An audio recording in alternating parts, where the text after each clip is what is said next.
Hello, this is the last part of our insurance law topic. So, once the risks of your life is happened and you already transfer it to the insurance company, it means they have responsibility to cover the risks until the scope of risks that you transfer to them. But sometimes they reject your claim while you think that actually based on the policy they should cover it. So here there is different opinion between you as the insured or the policyholder and the insurance company. Or on the other situation, maybe you're the insurance company, so you have different opinion with your customer here.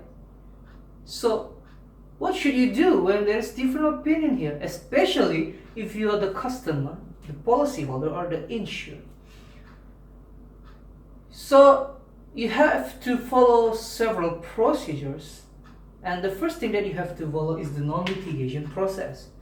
So in this non-litigation process, you have to do a more discussion approach than take the case to the court. So what can you do at the beginning? At the beginning, you can send some letter of complaint. You explain your complaint and also you give them the basis of your opinion why they should cover your claim. Of course, the basis must be the policy or you revert to the law. In this case, Undang-Undang Asuransi. So by submitting this letter, this is your first step of procedure of dispute settlement of the different opinion between you and the insurance company.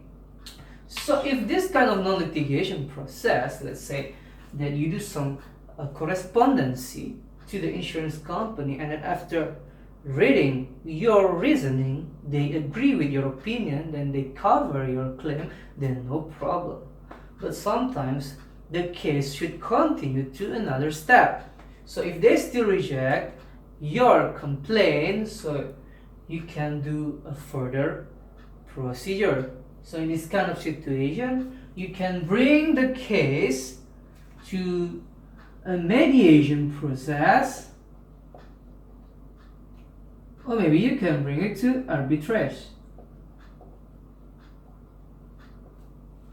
Mediation is a dispute settlement which the characteristic is alternative. What does it mean alternative? So you can take it or you don't want to take it. It's okay. And in our law, alternative dispute resolution law, we recognize several alternative dispute resolution. First of all, the first of them is mediation, and we also recognize reconciliation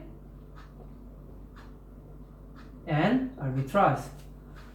So in mediation or reconciliation, you try to bring the third party to solve your problems, to be the mediator or reconciliator. They could give suggestion for the both parties, but this suggestion is not binding. If you want to follow, if the both parties want to follow, then you can make the deed of agreement to settle this case using this kind of approach. But if you don't want to follow the suggestion, no problem. You can bring it to the further step. So the further step could be arbitrage. So the arbitrage is also an alternative dispute resolution, but the difference with mediation or reconciliation is you let this case settled by arbiter. So arbiter is a person, a qualified person with a high level of education in that kind of business area and also experience in that kind of business. So you let them to settle who is right, who is wrong. So these decisions of arbitrage is binding, but you have to know that arbitrage must be consented by both parties. So if both parties agree to bring the case to the arbitrage, so they can settle it in arbitrage. But if you don't want to bring this case to the arbitrage, or maybe just one party that agreed to bring it to the arbitrage, so you can bring it to the litigation process. What does it mean, litigation? Litigation means you bring it to the court. So here you submit the lawsuit. So in the lawsuit you're asking the court or the judges to sentence the insurance company to cover your claim. So during this kind of process, you have to follow several stages of court procedures. It would take times. So when the decision is made by the judges, then this decision is binding. And in this kind of process, if you want to make peace with your opponents during the court procedures, it is possible.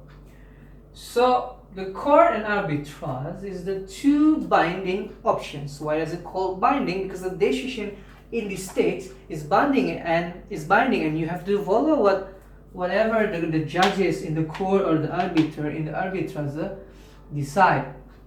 So if you already choose one of the system, you cannot go to another area of the settlement.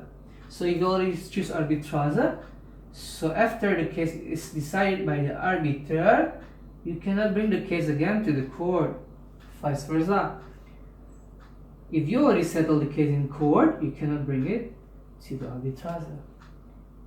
So the conclusion is, if you want to settle the problem in insurance law, just like the other kind of business settlement, first of all, you have to do the non-litigation, so you can do a direct approach to the insurance company, to your opponents. Maybe you start from the phone call and then a formal letter complaint, and if it doesn't bring you the satisfied result, so you can try to proceed to mediation or reconciliation, but it's optional. But if you want to directly go to the binding stages, you can go to the arbitrage or the court. I say or because it's optional. If both parties agree to settle in arbitrage, you can go to the arbitrage. If one of the parties does not agree, then you have to go to the court. So this kind of arbitrage options can be determined before the dispute happens. So what does it mean before the dispute happens? It means that this provision that the dispute settlement will be settled in arbitrage can be governed in the policy or police assurancy. So if in police assurancy it's been consented that if any things happen that should be settled by both parties, they agree to bring it to the arbitrage. So when the case occurs, you bring it to the arbitrage. On the other situation, arbitrage can also consent it after this dispute is happened. So in the beginning, it can be consented before the dispute happened in policy, or after the dispute is happened.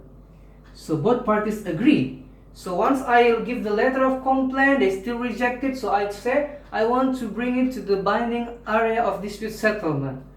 So when we discuss where to finish that, we agree to the arbitrage. So we go to the arbitrage. So here again, you need to understand the policy. Read it carefully, because in policy, we used to, the legal practitioner, the contract drafter, I also usually as a drafter, we always put some content in our contract about choice of law and choice of forum. Here, you can choose in what kind of procedure you are going to settle the case, and also where to settle it. Where to settle it here, talking about, let's say that talking about the court. So in your policy, you already agree, for example, that any case happen because of this insurance engagements will be settled in court in Jakarta, for example. So it's all based on the policy. Nowadays, the development of the arbitrage and also in accordance to in the insurance development, now we also recognize the insurance as Sharia. So if the characteristic of the insurance is based on Sharia principle, so you can also bring it to the arbitrage with Sharia principle settlement. So that would be the end of the insurance law topic. To help you to understand more about this topic, I suggest you to read reference book regarding insurance law, and also I will give you supplement material in PowerPoint that I will send you. I hope this topic could be understood well, and I hope you can make a good resume and also find an interesting part to discuss about the topic. See you at the next topic. Thank you.